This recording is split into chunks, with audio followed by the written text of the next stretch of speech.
ప్రపంచంలోనే మొదటిసారిగా వేదిక్ గడియారం భారత్లో రూపొందింది. మధ్యప్రదేశ్లోని ఉజ్జయినిలో జివాజీ అబ్జర్వేటరీ సమీపంలో టవర్పై 80 అడుగుల ఎత్తులో దీనిని అమర్చారు.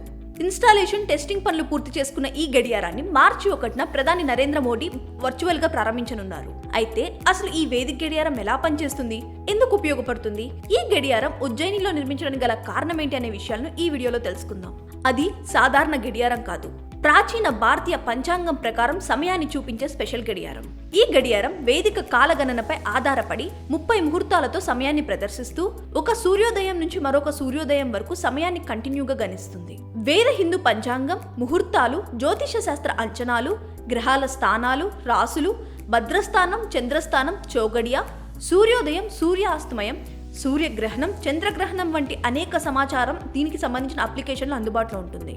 గడియారం ఇరువైపులా 12 రాశిచక్ర గుర్తులను ప్రదర్శిస్తూ సమగ్ర క్యాలెండర్ గా పనిచేస్తుంది. గడియారం హిందూ ముహూర్తం, వేద జ్యోతిష శాస్త్రంలోని 9 గ్రహాల గురించి ఖచ్చితమైన సమాచారాన్ని ప్రదర్శిస్తుందని నిపుణులు తెలుపుతున్నారు.